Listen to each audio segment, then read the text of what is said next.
মাহে রমজানের 30টা রোজা যদি ইমুকে রাখতে পারে আমি পারতাম না। যদি রমজান মাসে ওই লোকটা 3 খতম কোরআন পড়তে পারে আমি অন্তত 1 খতম পড়তাম না। এই যে এইরকম একটা স্পৃহা, এরকম একটা প্রতিযোগিতা, এরকম মনের মধ্যে একটা এইরকম মনোভাব রাখাটাই হচ্ছে একজন মুসলমানের জন্য করণীয়। তখন ইবাদতে স্বাদ পাওয়া যাবে। কারণ কেউ যদি জান্নাতের আশায় ইবাদত করে, তার ইবাদত জান্নাতের আশায় যদি কেউ ইবাদত করে তাহলে তার ইবাদত আল্লাহর দরবারে কবুল হবে। কিন্তু জান্নাতের আশা করাটা তো ঠিক না। এখন কবেন তাহলে কি কইলেন হুজুর, ঠিক না মানি? জান্নাত আল্লাহ তাআলা যাকে ইচ্ছা তাকে দিবেন। বান্দা হিসাবে আমাদের দায়িত্ব আমরা কর্ম করে যাব, আমাদের কর্মের বিনিময়েই আল্লাহ আমাদের জান্নাত দিব। কথা ঠিক কিনা? আমি যদি মালিকের কাছে আমার বেতন পাওনা হই, আমার চাইতে হবে কেন?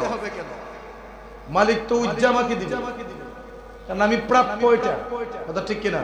আমরা রবের বান্দা, রবের গোলামি যদি আমরা করি, গোলাম হিসাবে কার কাছে আমরা পাওনা? আল্লাহর কাছে। অতএব আমার আল্লাহই স্বেচ্ছায় আমাদেরকে সেই পুরস্কারগুলি দিবেন। তো তন্মধ্যে রোজার একটা পুরস্কার হলো, আল্লাহর নবী হাদিসে মুবারকে বলেন, যেটা হাদিসে কুদসি, আল্লাহ বলতেছেন আস-সাওমু লি ওয়া আনা আজিজি বিহি। আল্লাহ ডাক দেয়া কয় রোজাটা আমার জন্য, আর এর প্রতিদান পুরস্কার আমি আল্লাহ নিজে দেব।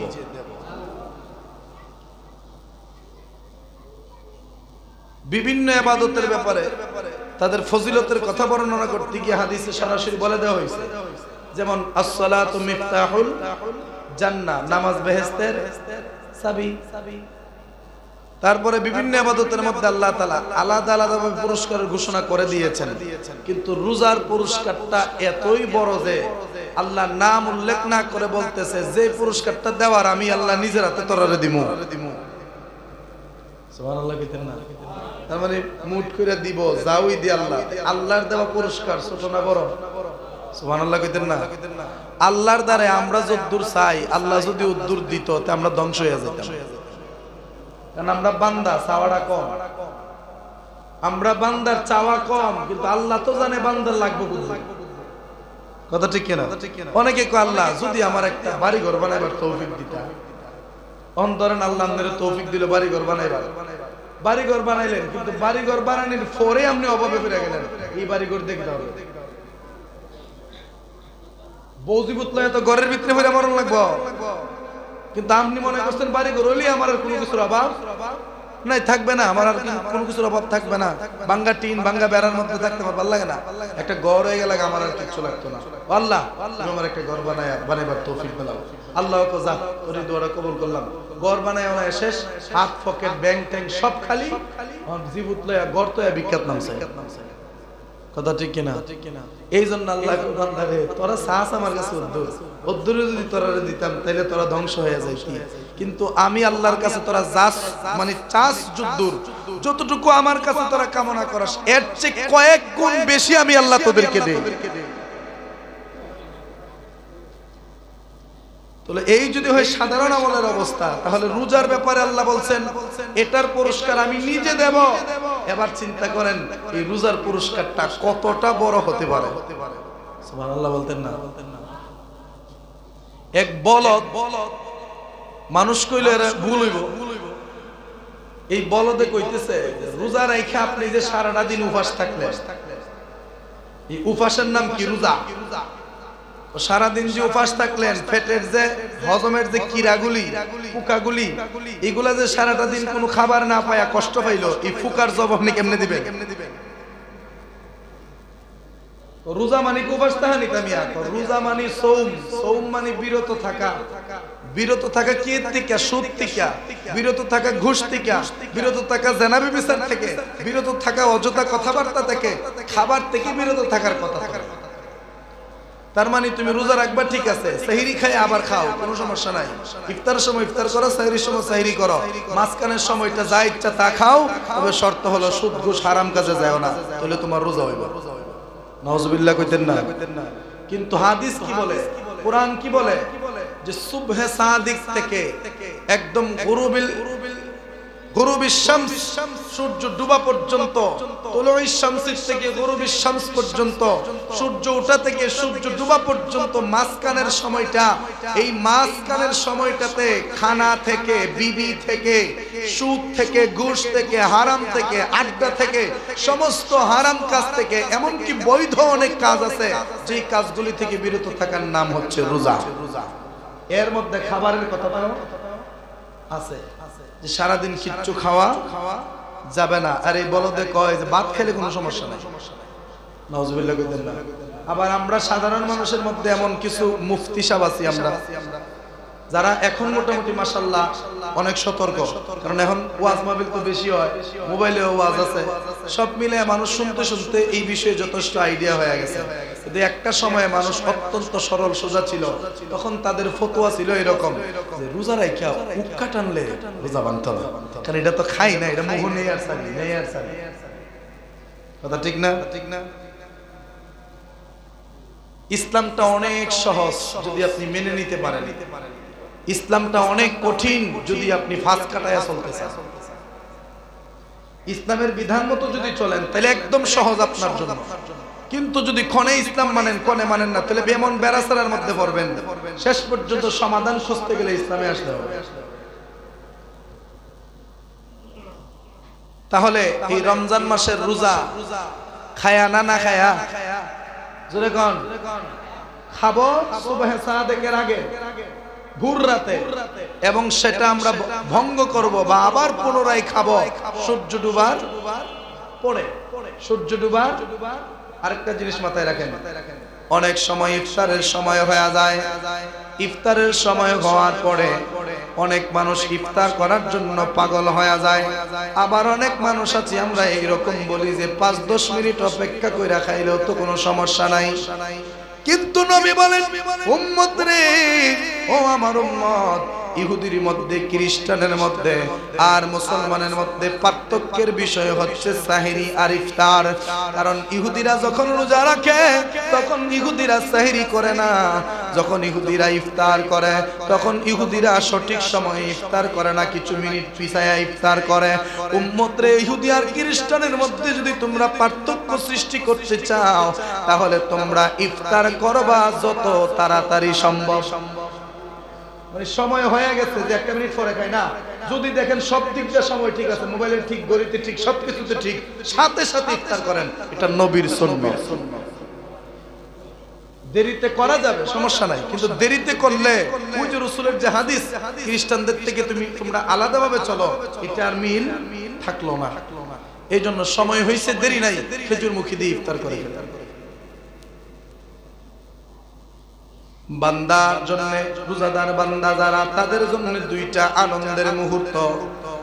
একটা আনন্দের মুহূর্ত হলো রোজাদার বান্দা যখন ইফতার করে, ইফতারের সময়টাতে বান্দার মনে আনন্দ থাকে কি থাকে না?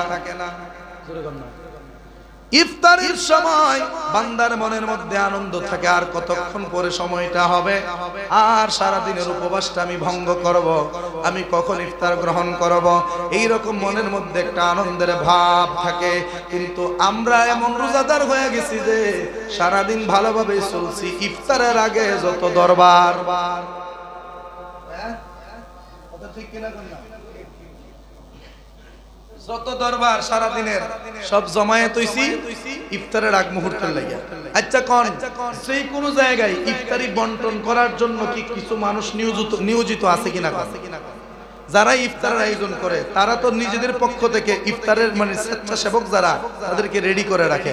যেমন গত কিছুদিন আগে উরুস গেল, উরুসে 50-60 জন স্বেচ্ছাসেবক দেওয়া হয়েছে, এরা তো এরার দায়িত্বে ইফতার আপনি আমারে দিব, আমরা চিল্লাইতাম।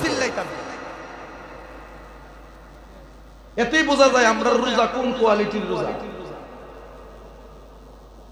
ইফতার তো আমার সামনে আসবে, আমি যখন আসছি, আমি যখন বসছি, আমার সামনে তো ইফতার আসবে, আমি সবুর করে বসি না কেন? খালি কতখানে ফায়া এলাইতো, আচ্ছা কতখানে ফায়া এলাইছে, ফায়া তখন বই দিছে আর আধা ঘন্টা বাইরে, অহন তো সমাধান, অহন লোভও বানাইতে পারে। কোন জাতের রোজা? নফসটারে যদি নিয়ন্ত্রণই করতে পারলেন, নিয়ন্ত্রণই করতে না পারলেন রোজা রাখিয়া, তাহলে এই রোজা দিয়ে কি করবে? রোজা রাখার মানে তো হচ্ছে নফসকে দুর্বল করা এবং আত্মাকে শক্তিশালী করা। সুবহানাল্লাহ। নফস কোনটা? খাবারের জন্য পাগল হয়ে যায়, নারীর জন্য পাগল হয়ে যায়, সম্পদের জন্য পাগল হয়ে যায়, বাড়ি ঘরের জন্য পাগল হয়ে যায়, দুনিয়ার যে কোনো সম্পদ দেখলেই মনে হয় এটা তার, এটার জন্য সে পাগল হয়ে যায়।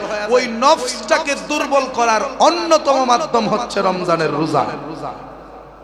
তো ওই সময় যদি আপনার নফস আরো শক্তিশালী হয়ে যায় তাহলে বোঝা গেল রোজা যে উদ্দেশ্যে আপনার আমার দেওয়া হয়েছে উদ্দেশ্যটা হাসিল হয় নাই।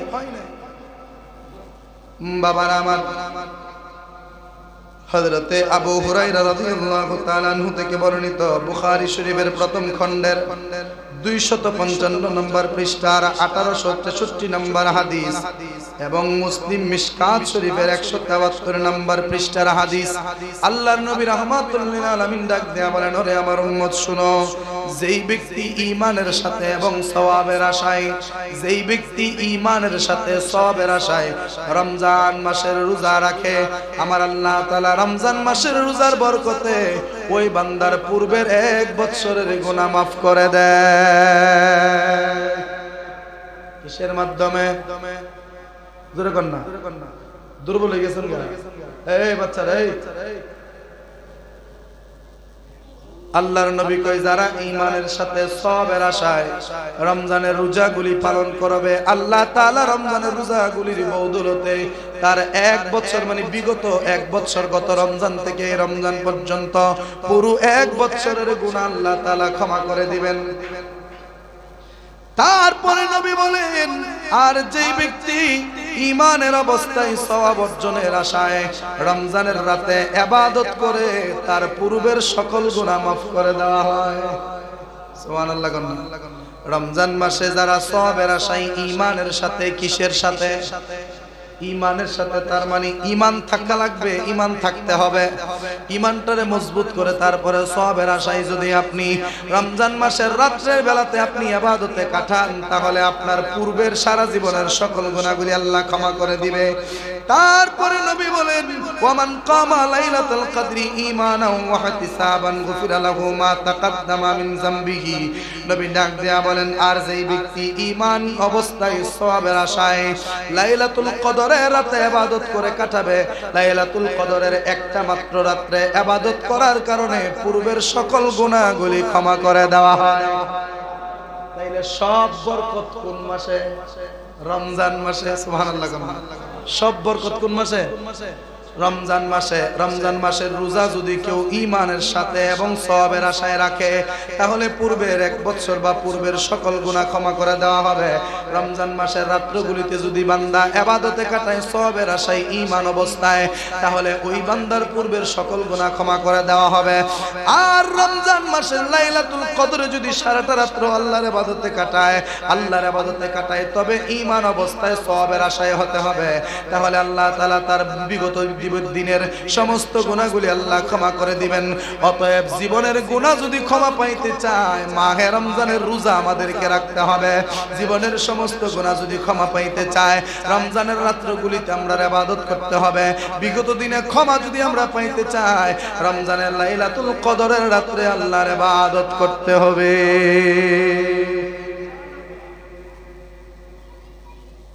এরপরে দেখেন, আমরা সাহিরি খাই কেন?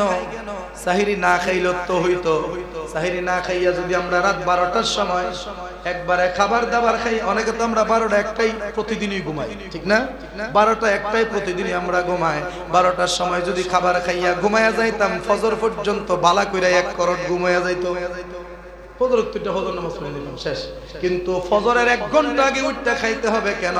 আল্লাহর নবী ডাক দেখো, হযরতে আনাস রাদিয়াল্লাহু তাআলা আনহু থেকে বর্ণিত, নবীজি বলেন, উম্মত রে, তোমরা সাহরি খাও, সাহরি খাও তোমরা রমজানের রাতগুলিতে। সাহরি খাইয়া তোমরা রোজা রাখো। কেন রাখবা? কারণ এই সাহরির মধ্যে অসংখ্য বরকত রয়েছে। কি রয়েছে? বরকত রয়েছে। হোক সাহরিটা গরুর গোশত দিয়ে, হোক সাহরিটা মুরগির গোশত দিয়ে, হোক সাহরিটা মাছ দিয়ে, অথবা সেইটা হোক সামান্য 1 গ্লাস পানি দিয়ে। মানে একটা কথা হলো এইরকম, রমজানের ফজরের নামাজের আগে ভোর রাত্রে তোমরা একটা খেজুর হোক, একটু ভাত হোক, একটু তরকারি হোক, এক গ্লাস বা এক ডুব পানি হোক, যে কোনো কিছু একটা খাইয়া তোমরা রমজানের রোজার নিয়ত করো। এটা হইলো মূল উদ্দেশ্য। কেউ যদি ঘুমায় থাকে আর যদি বলতে না পারে কোন সময় মানে সময়টা যাইতেছে গা বা উঠতে দেখে আর মাত্র 1 মিনিট ভাই, কয় মিনিট ঘুম থেকে উঠতে দেখে আর 1 মিনিট ভাই, 1 মিনিট এসে পানি খাইবো না, মুখ ধুইবো না, দাঁত ব্রাশ করবো না, খাইবো না, কি থাকবো না, একটা বেরাস্তার মধ্যে ফিরে গেল গা, তখন ওই বান্দা যদি পানি পান করতে করতে আজানও দিয়ে দেয় তাহলে তার রোজা কি হবে? রোজা মানে প্রথম আজানটা যখন তার কানে আসবে তখন খাবার কি করে দিতে হবে? বন্ধ করে দিতে হবে। আজানের আওয়াজ শুনলেই তার খাবার কি বন্ধ। আর আমরা যারা উঠতে গেছি আধা ঘন্টা আগে উঠতে মোবাইল টিপতে টিপতে 5 মিনিট ভাই, আমরার লাগিয়া যখন করবো সময় শেষ তখনই শেষ। বুঝে রাখেন, যখন করবো সময় শেষ তখনই কি সময় শেষ কইছে। কোয়ার পরে আপনার পানি খাওয়াটা বাকি বা কুলি করাটা বাকি, কুলি করলেন, পানিটা পান করলেন, এর ভিতরে যদি মনে করেন আরো আধা মিনিট চলে যায় এতে আপত্তির কিছু নাই, কিন্তু কওয়া মাত্র সময় কি শেষ। আর ঘুমতে উঠে যদি দেখেন যে সময় একবারে নাই, তখন যদি খেতে খেতে একটু সময় ওভারও হয়ে যায়, সেটা আল্লাহ তো দেখছেন। কথা ঠিক কিনা?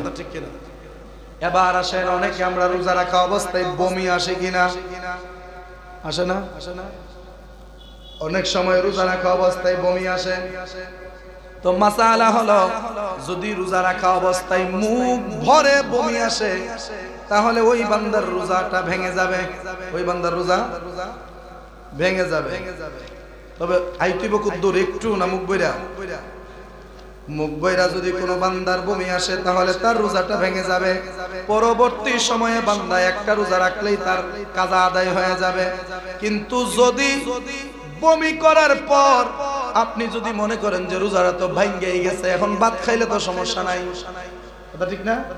বুঝে রাখেন, আপনি বমি করছেন, মাসালা অনুযায়ী রোজা কি হইছে? ভেঙে গেছে। কিন্তু তখন যদি আপনি ভাত খান অথবা রোজা ভাঙার পরে যদি কোনো কিছু খান, তাহলে রমজানের পরে একটা রোজার জন্য 60টা রোজা রাখতে হবে।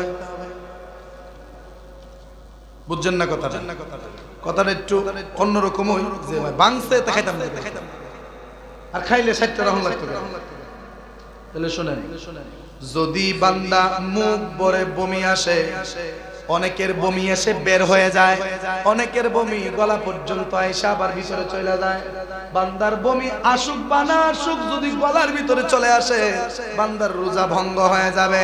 ভঙ্গ হয়ে গেছে ঠিকই, কিন্তু বান্দা পানি পান করতে পারবে না, বান্দা সিগারেট খাইতে পারবে না, বান্দা ভাত খাইতে পারবে না, বান্দা কোনো কিছুই খাইতে পারবে না। বান্দা ইফতার পর্যন্ত অপেক্ষা করবে, ইফতারের সময় হলে বান্দা তার ইফতার করবে, রোজাটা ভাঙবে। আগে রোজা ভাঙছে মাসালাগত কারণে, কিন্তু পরবর্তীতে রোজাটা সে ভাঙছে ইসলামের বিধান মোতাবেক ইফতার করে। ওই বান্দার রোজাটাতে সারাদিন বমি করার কারণে ভেঙে গেল, পরবর্তী সময়ে শুধু এই রোজাটা কাজা করলে আদায় হয়ে যাবে। আর যদি বমি আসছে, রোজা ভেঙে গেছে, তখন যদি সে ভাত খেয়ে ফেলে তাহলে তার রোজার কাজাও আদায় করতে হবে, কাফফারা স্বরূপ আরো 60টা রোজা তার রাখতে হবে। এখন কি কথাটা বুঝছেন? এই মাসালাটা মনে রাখেন। রোজা রাখলাম, হঠাৎ করে বমি চলে আসলো, রোজা ভেঙে গেছে, আমি জানি, আর কেউ মানে আমি শুধু জানি আমার যে বমি আইছে, আর কেউ জানেন না। অতএব আমি রোজা ভাঙবো না, মানে আমি স্বেচ্ছায় কি করবো না, ভাঙবো না। বমি কি উজ্জাইছে না? অনিচ্ছায়, অনিচ্ছাকৃত আইসা পড়ছে, কিন্তু আমি তো উজ্জানি নাই, এই জন্য আমি রোজা ভাঙবো না, না ভেঙে ইফতার করবো। আমি এই রোজাটা হয়তো আল্লাহ তাআলা বমি আসার আগে যতটুকুন সময় আমি কাটাইছি, এইটুকুন সময়ের সওয়াব আমাকে দিবেন। পরবর্তী সময়টাতে রোজাটা ভেঙে গেছে, আমি কি করব?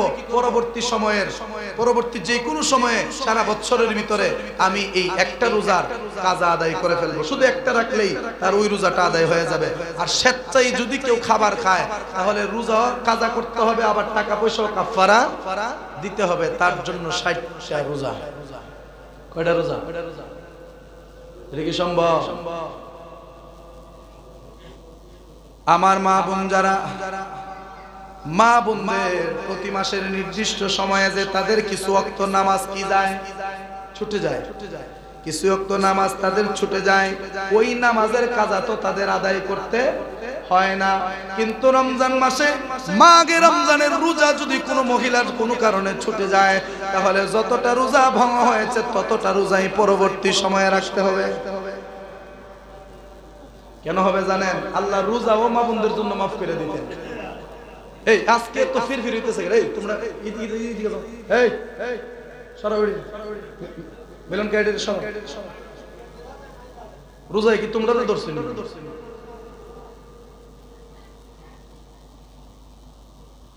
মনোযোগ যদি অন্য দিক দিয়ে যাইতে জিন্দেগিতে আর কথা বাড়িত না, খালি ব্যস্ত লাগবে, খালি ব্যস্ত লাগবে। কারণ কথা যখন কোনো বক্তায় বলে, এটা আমি হোক আর আপনি হন, যে বক্তব্য দিবে যখন সে কথা বলা শুরু করে, সে নিজের থেকে কিছু বলে না, সরাসরি আল্লাহর আরশে আজিম থেকে তার ব্রেইনে কথাগুলি ঢুকিয়ে দেওয়া হয়। ওই সময় যদি ওই কাজে ব্যাঘাত ঘটে, সে আর কথাই বলতে পারবে না, অথচ তার জানার ওয়াজ অভাব নাই। বাড়িতে না বাবা না আমার বলছিলাম, মা বোনরা যদি নামাজ কাজা হয়ে যায়, ওই নামাজটা আদায় করতে হয় না। কিন্তু রোজা যদি কোনো কারণে ভেঙে যায়, ওই রোজাটা তাদেরকে রাখতে হয়। এই রোজাটা কেমনে রাখবেন, এটার সিস্টেমটা অনেকে জানেই না। ধরেন আপনি রোজা রাখছেন, হঠাৎ করে আসরের নামাজের পরে আপনার সমস্যা শুরু হয়ে গেল, ওই দিনের রোজাটা কিন্তু আপনার ভেঙে গেছে। ওই দিনের রোজাটা ভেঙে গেছে, ওই দিনের রোজাটা ধরে আপনাকে হিসাব করতে হবে। ওই দিনের রোজাটা দইরে আপনারে হিসাব করতে হবে। আবার যদি কন না, এটা তো শেষের দিক দিয়ে বানছে, এটা রাখা লাগতো না, তো ফুল দিন হয়ে গেছে। কিন্তু মাসালা হলো, সূর্য ডুবার আর আধা মিনিট বাকি থাকতে যদি আপনি ইফতার করে ফেলেন, রোজা ভেঙে যাবে, হবে না রোজা? মা বোনদের যেই সময় শুরু হবে, ওই সময় থেকে 24 ঘন্টা করে হিসাব করে একটা রোজা রাখবে। ওইভাবে বান্দিটা তার সম্পূর্ণ রোজাগুলি পরিপূর্ণ করবে। কিন্তু রোজাগুলিও আল্লাহ মাফ করে দিত, কারণ ওই সময়টা মা বোনদের অত্যন্ত একটা খারাপ সময় যায়, কষ্টের সময়, ঠিক না? এটা আপনারা বুঝতেন না। হযরতে আদম আলাইহিস সালামের কাছে আদম নবীর উম্মতেরা আসলো, মা হাওয়া আসলো।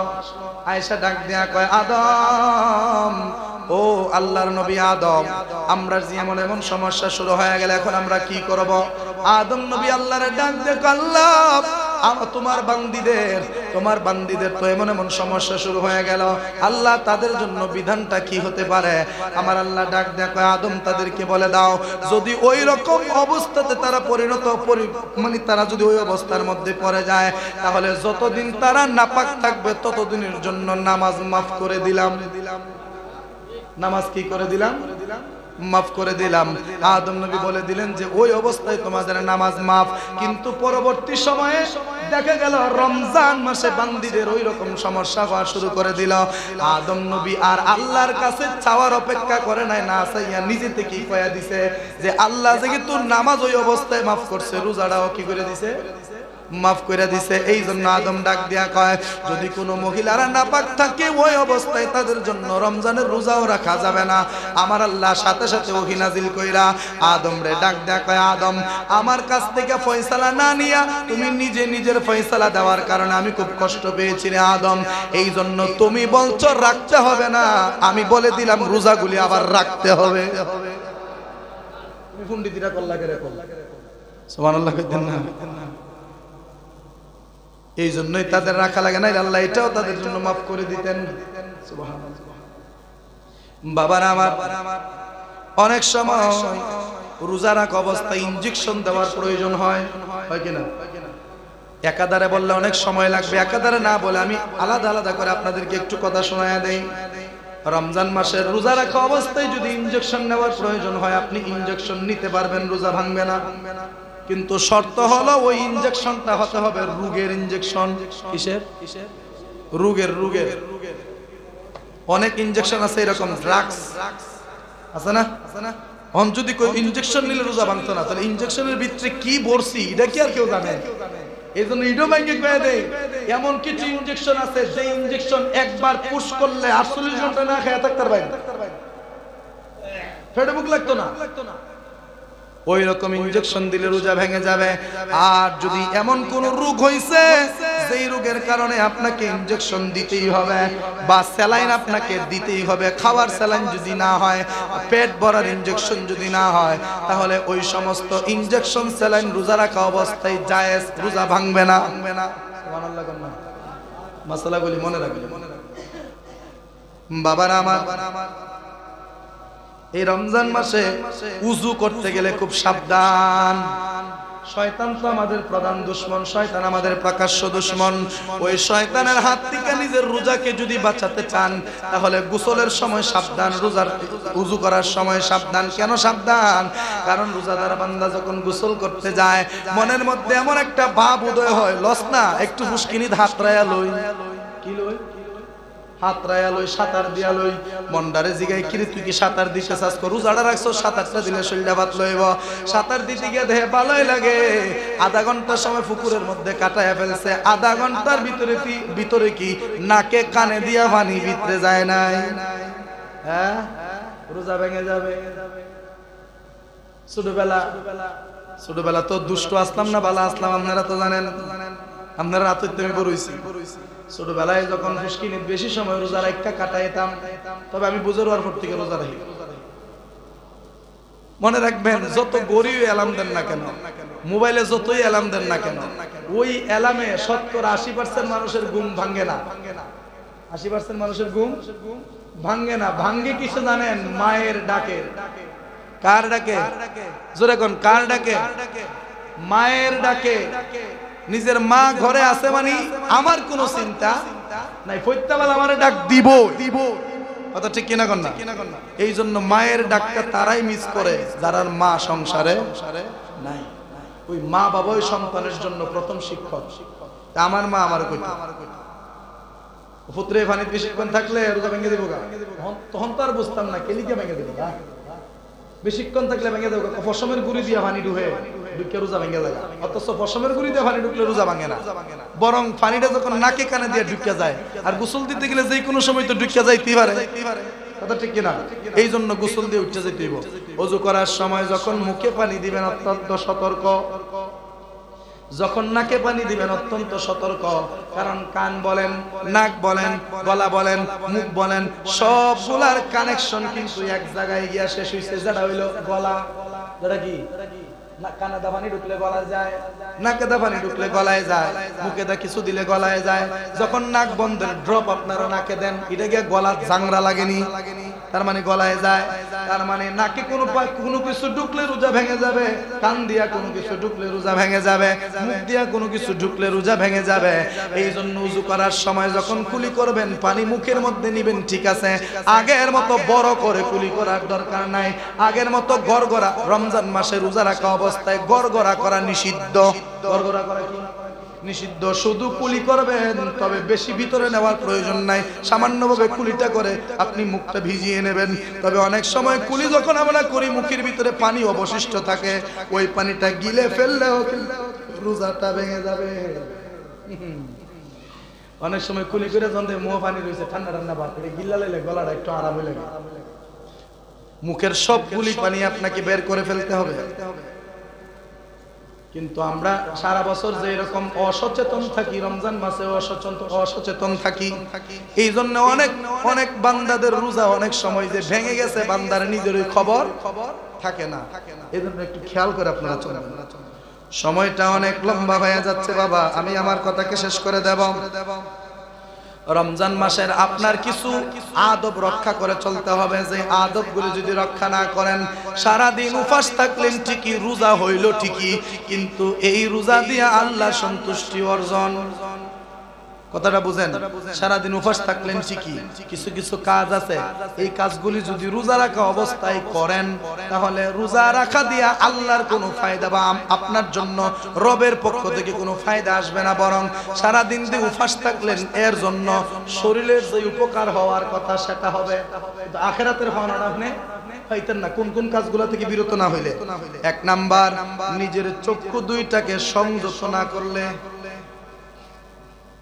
রোজা রাখা আগে বহু মহিলারা, রোজা রাখা আগে আপনারা বহু মেয়েদেরকে দেখছেন রোজা রাখার আগে, মানে রোজার মাসের আগে আর মোবাইলে অনেক কিছু করছেন, দেখা যায় সরাসরি অনেক মেয়েরে দেখলে সাইয়ুরিছেন রোজা রেখে এগুলা করা যাবে না, করলে রোজাটার আদবের খেলাফ হয়, এই রোজা দিয়া আল্লাহর সন্তুষ্টি হয় না। চোখকে কি করতে হবে? সংযত হেফাজত করতে হবে, অবনত করতে হবে। 2 নাম্বার জবানকে সংযত করতে হবে। রোজা রেখে বাপরে খাইজা লাগলে হেজের রোজাটা মনই থাকে না। কথা ঠিক কিনা কর না?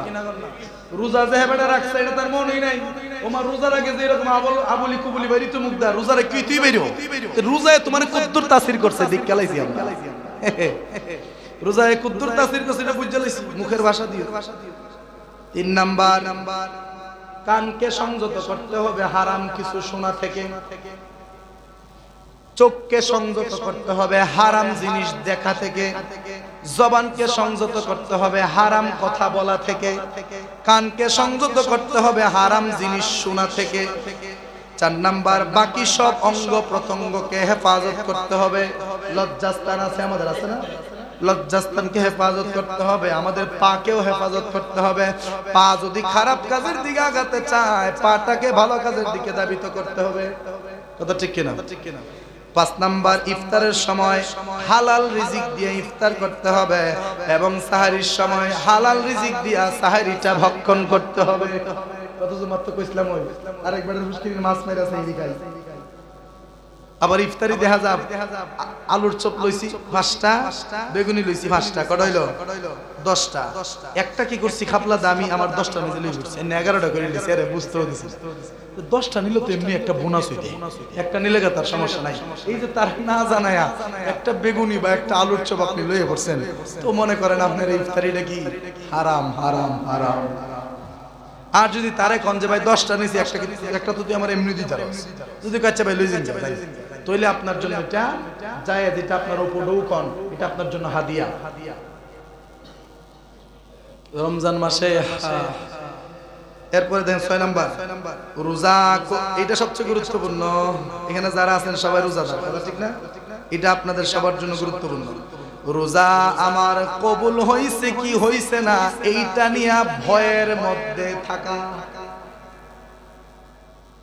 সারাটা দিন পিপাসায় এত কষ্ট আমি করলাম, সারাটা দিন পেটের খিদা এত কষ্ট আমি করলাম, সারাটা দিন রোজা রাখা অবস্থায় প্রচন্ড গরমের মধ্যে এত কষ্ট করলাম।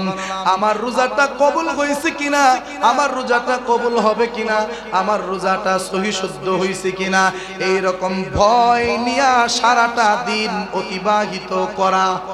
আমরা এই চিন্তা আছে আমরা কত উপাস থাকছি তো থাকছি, হইলই বলে না হইল না, কবুল করার মালিক আল্লাহ। কিন্তু আল্লাহ কই কবুল হইব কিনা ভয়ে থাক, ভয় ভয় ডরা। কবুল হইব কিনা এই ডরটা ভিতরের মধ্যে রাখ। এই ডরটা রাখা চলতাল লই দেখবেন চোখ দিয়ে হারাম কিছু দেখতেন না, জবান দিয়ে হারাম কিছু বলতেন না, কান দিয়ে হারাম কিছু শুনতেন না, তারপরে হারাম রিজিক দিয়ে ইফতার করতেন না, হারাম রিজিক দিয়ে সাহরি করতেন না। তখনই দেখবেন আপনার রোজার যে একটা শান্তি কলবের মধ্যে সেটা অনুভব হইতেছে। কথা ঠিক কিনা? এখানে আমরা যারা আছি ইফতারের সময় আমরা অনেক সময় পেটের খিদায় এমন খাওয়া খাই, আপনারা কথা কি তখন আমি হই খাইয়া তারাবিতে বেড়ার ইচ্ছাও না।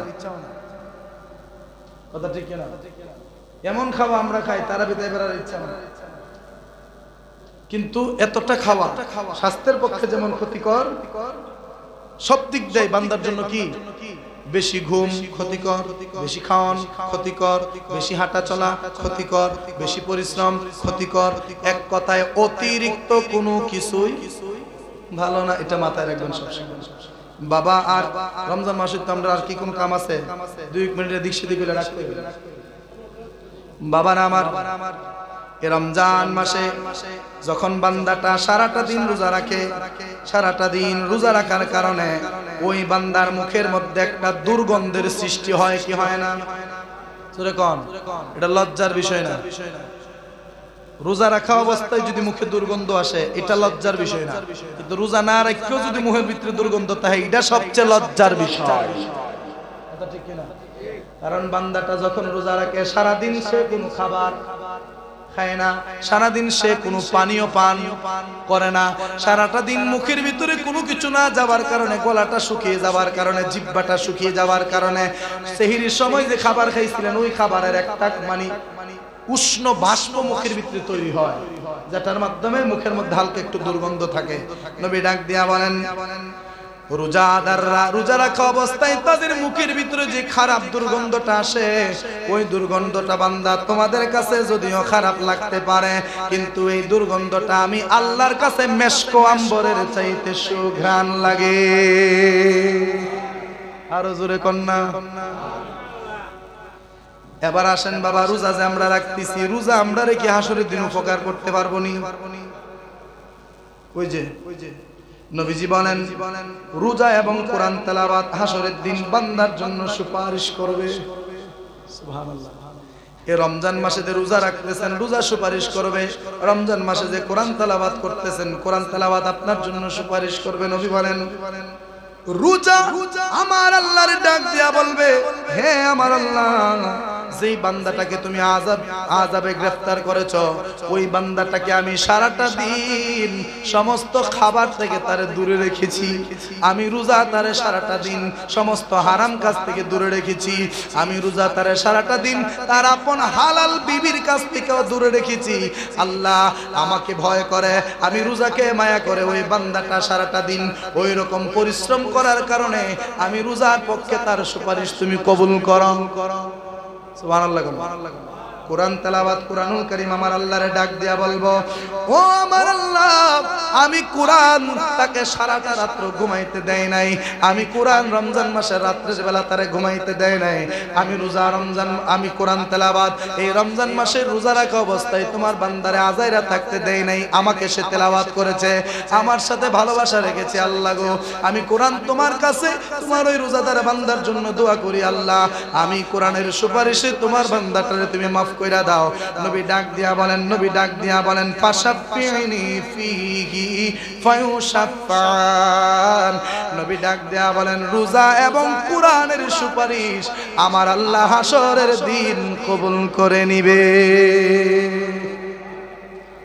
কেমন বেহুবের দল, কেমন বলদের দল। দেখেন কিছু আলেম ওলামা আছে এরকম, যারা এই হাদিস বলে ঠিকই যে রোজা হাসরের দিন সুপারিশ করব, কোরআন হাসরের দিন সুপারিশ করব, কিন্তু নবী হাসরের দিন সুপারিশ করতে পারত না।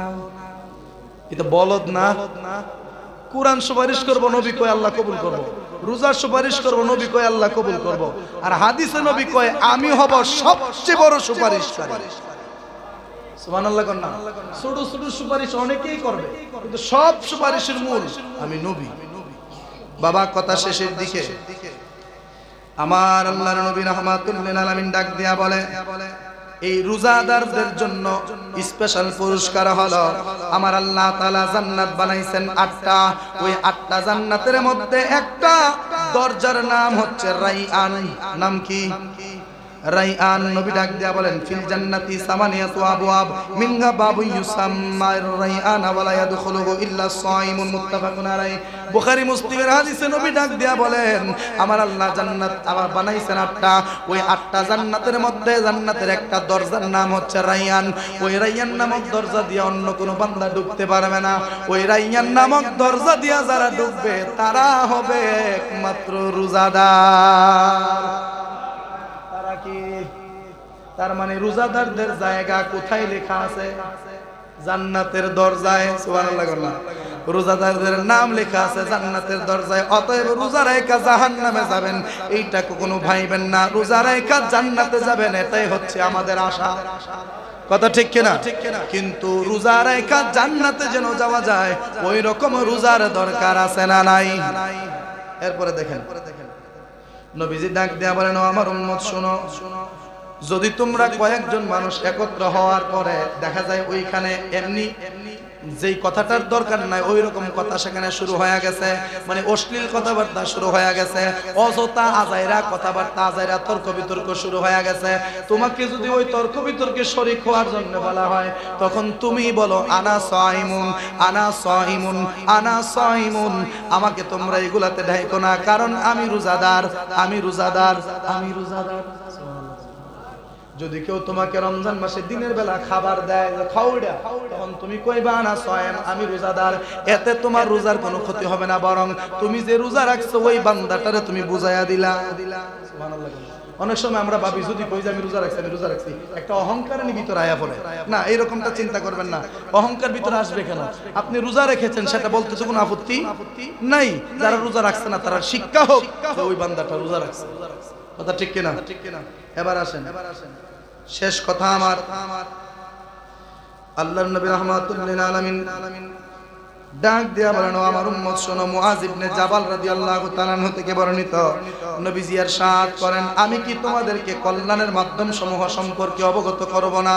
ও আমার উম্মত, তোমাদেরকে কি আমি কল্যাণ সম্পর্কে বলবো না? তোমাদেরকে কি মঙ্গলের জন্য বলবো না? তখন সাহাবায়ে কেরাম ডাক দিয়া বলেন, ইয়া রাসূলুল্লাহ, হ্যাঁ অবশ্যই আপনি বলবেন। তখন আল্লাহর নবী ডাক দেয়া কয়, ওই জিনিসটা কি তোমরা জানোনি যেইটার ব্যাপারে আমি তোমাদেরকে এই মুহূর্তে বলতে যাচ্ছি? নবী ডাক দেয়া কয়, সেটা হলো রোজা। আর রোজা হচ্ছে ঢাল স্বরূপ এবং দান অপরাধকে নিবারণ করে যেমন পানি আগুনকে নিবারণ করে। একটু বুঝাইয়া দেই, আল্লাহ হাদিসে কুদসিতে নবী হাদিসে বলছেন, আল্লাহ বলছেন, নবীও বলছেন যে রোজাটা এমন, রোজাটা হচ্ছে ঢাল স্বরূপ। আস-সাওমুজ জুন্নাহ, আস-সাওমুজ জুন্নাহ, রোজা হচ্ছে ঢাল স্বরূপ। কিসের থেকে? ফিন্নার, জাহান্নামের থেকে। মিন্নার, জাহান্নাম থেকে। ঢাল কোনটাকে বলে? আপনারা যারা দিরিলিস আর্তুগুল বা উসমান দেখেছেন, বিশেষ করে যুদ্ধের যেই সিনেমাগুলি, যুদ্ধের যেই পর্বগুলি আছে, ওই ইসলামিক বিষয়গুলা যারা আপনারা অনেক সময় দেখে থাকবেন, আপনারা দেখবেন যুদ্ধের ময়দানে যখন যুদ্ধ করতে যায়, একটা সৈন্যর দুইটা হাত ওই কিন্তু ভরপুর থাকে। এক হাতে থাকে তরবারি, আরেক হাতে থাকে এইরকম একটা কিছু থাকে না, এইরকম তীরের আঘাত আসলে যেন ফিরাইতে পারে, তরবারির কোপ দিলে যেন ফিরাইতে পারে। এই যে যেইটা দিয়া ফিরানো হয়, শত্রুর আক্রমণ যেই যন্ত্রটা দিয়া ফিরানো হয়, সেইটাকে বলা হয় ঢাল। সেটাকে কি বলা হয়? ঢাল। নবী ডাক দিয়া বলেন, এই রমজানের রোজা হচ্ছে দুজক থেকে মুক্তির ঢাল।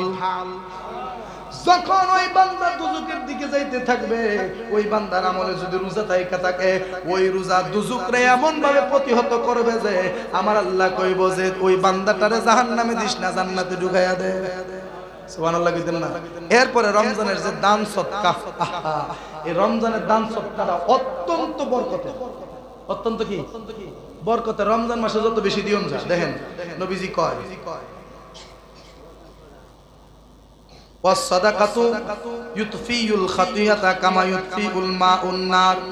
নবী ডাক দেয়া বলে, রমজান মাসের যে দান, ওই দান সদকা বান্দার সকল অপরাধকে নিবারণ করে, বান্দার সকল অপরাধকে ক্ষমা করে। এবং কেমন ভাবে অপরাধকে ক্ষমা করে, কেমন ভাবে অপরাধকে নিবারণ করে তোমরা জানোনি? যেমন ভাবে পানিয়ে আগুনকে নিবারণ করে। ফানি যেমনি আগুন নিভায়, রমজানের দান সদকা জীবনের গুনাহকে এইরকম নিভিয়ে দেয়। জোরে কোন না সুবহানাল্লাহ। তাহলে রোজাগুলি রাখার দরকার আছে না নাই? জোরে কোন দরকার আছে না নাই? আর কেন রাখবেন? রোজা হচ্ছে শরীরের যাকাত। শরীরের কি? যাকাত। আর রোজা হলো ধৈর্য ধারণের অর্ধেক। ধৈর্য যাকে বলা হয়, ওই ধৈর্যের অর্ধেকই হচ্ছে রোজা। সুবহানাল্লাহ। আর বাকি অর্ধেক হলো বাকি সকল কাজ। আল্লাহ তাআলা যেন আমাদের সবাইকে মাহে রমজানের গুরুত্ব ফজিলত বোঝার তৌফিক দেন, সকলে করি আমিন। একটু দেরি হয়ে গেছে, যদি আপনারা কষ্ট পেয়ে থাকেন ক্ষমা করবেন। উপকারের জন্য দুই একটা কথা বলছি। আসসালামু আলাইকুম ওয়া রাহমাতুল্লাহ। যারা সুন্নাত পড়েন নাই, সুন্নাত